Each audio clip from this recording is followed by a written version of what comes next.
माननीय अध्यक्ष महोदय, आज हमें वंदे मातरम के असली भाव को समझना जरूरी है।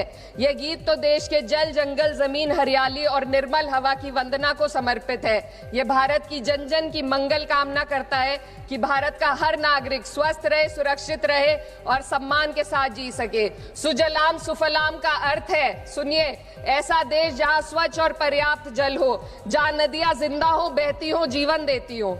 अध्यक्ष महोदय, लेकिन अब जरा यमुना का हाल देखिए।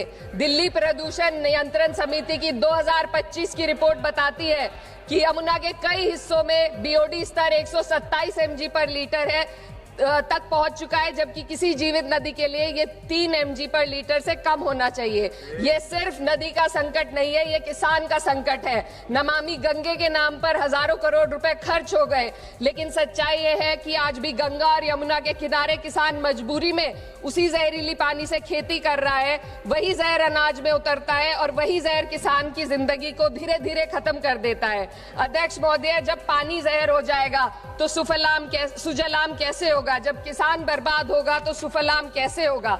मलयज शीतलम, मलय का अर्थ है मलय पर्वत से बहने वाली ठंडी, सुगंधित, चंदन जैसी हवा जो जीवन देती है, बीमारी नहीं।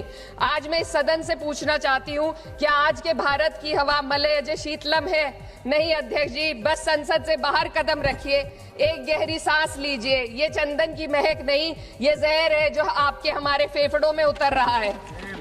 दुनिया के 20 सबसे प्रदूषित शहरों में से 13 भारत में है। दिल्ली की हवा में सांस लेना मानो रोज 20 सिगरेट पीने जैसा हो। भारत हर साल सर्दियों में जहरीली हवा के प्रकोप में घिर जाता है। AQI गंभीर स्तर पर आ जाता है।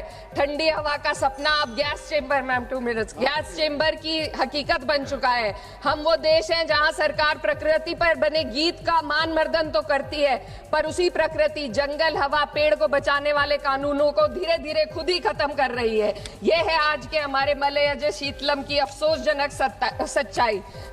अगर हम हवा को साफ नहीं कर पाए तो न सुजलाम बचेगा, न सुफलाम बचेगा। माननीय अध्यक्ष महोदय, सस्य श्यामलम का अर्थ है ऐसा देश जहां उपजाऊ जमीन हो, जहां खेत फसल से भरे हो और किसान कर्ज और निराशा में न डूबा हो। आज किसान सिर्फ मौसम से नहीं लड़ रहा, वह प्रदूषण, नीतियों की बेरुखी और सिस्टम की नाइंसाफी से लड़ रहा है। एक तरफ